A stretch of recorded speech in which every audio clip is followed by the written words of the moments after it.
chers internautes de DKR 221 ñi ngi amaat mbégte bu yaatu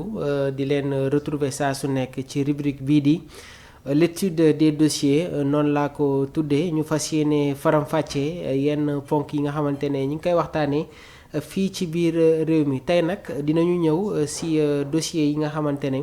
day laal mission à l'étranger donc les agents de l'État suñu demee en mission ñaata moom la ñuy laal ci ay koppar loolu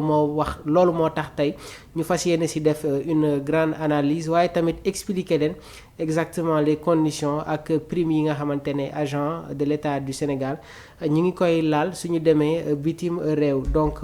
mission à l'étranger partant de 250 000 à 150 000 francs CFA par jour. Les nouvelles primes jot nañ leen dévoiler donc le premier ministre Ousmane Sonko moom jot na jël des mesures fermes en matière de gestion des missions à l'étranger des agents de l'État sénégalais donc dans un souci de rationalisation des dépenses publiques waaye tamit la clarté dans les procédures circulaire bi nga xamante ne jot na daté du 22 janvier 2025 dafa définir les indemnités journalières et les classes de voyage pour les agents envoyés en mission à l'international yile nouvelle directive nag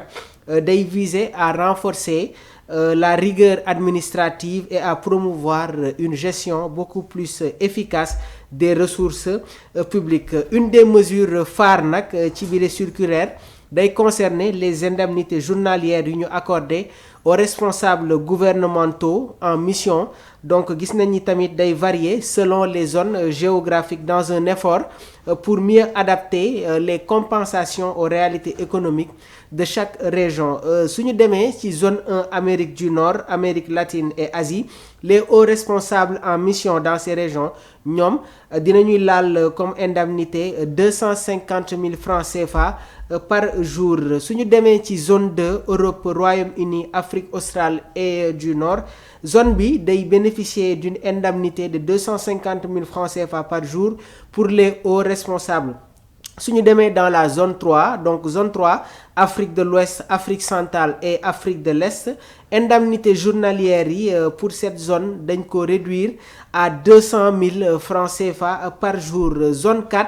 Nouvelle-Zélande Australie une indemnité de 250 000 francs CFA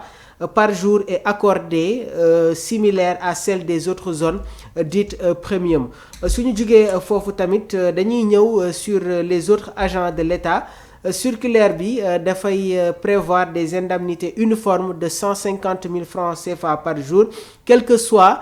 li nga xamante ne moom mooy la zone géographique concernée bi la distinction nag day viser à offrir un traitement différencié en fonction des responsabilités waaye tamit jëmale sur les coûts logistiques associés au déplacement des hauts responsables suñu jugee foofu dañuy ñëw tamit wax sur les classes de voyage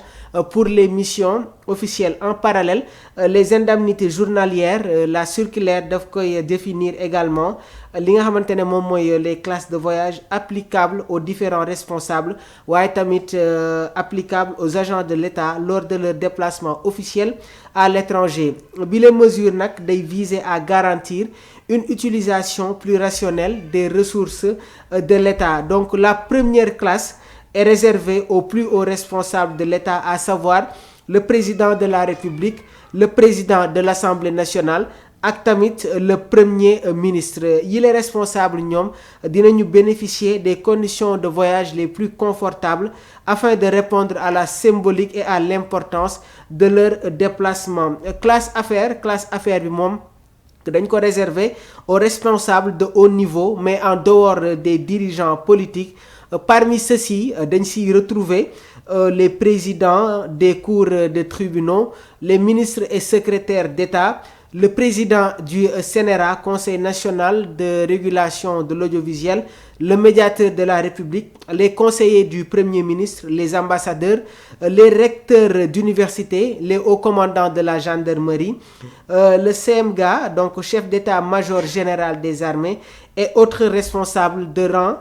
équivalent. Donc classe touriste yi nag day concerner les agents de l'État de niveau inférieur, le personnel des agences publiques et des entités sous contrôle ou tutelle de l'État, ainsi que d'autres employés publics. Ñoom dinañu voyager en classe touriste. Donc bi les catégories aussi day englober la majorité des agents d'État qui ne sont pas impliqués dans les hautes sphères décisionnelles. Donc mu nekkoon ni tamit mbir bi nga xamante ne jot nañ ci indi une grande lecture dëgtal leen ko yéen suñu mbokk internautes yi de DKR 221. Donc comme ni ma leen koy waxee nag boobu ba tey l'étude des dossiers dinañ ci def liggéey bu am solo pour yéen i tamit suñu mbokk internautes yi ngeen mën ci am une aperçu beaucoup plus large. Di jaajëfal bu baax a baax ki nga xamante ne moom mooy Omar Silla moom mi nekk dans la technique et la réalisation de ce programme, de cette nouvelle initiative bi nga xamante ne ñi ngi leen koy dëgtal suñu mbokk internet yi. Di jaajëfal Abdourahmani tamit bi nekk dans l'étude des dossiers, donc dans la recherche des dossiers, waaye tamit di si def liggéey bu am solo. Bassirou mi tamit nekkoon dans la coordination. Di jaajëfal toute l'équipe de DKR 221. Fallou, d'ici là restez connectés. Jërë ngeen jëf.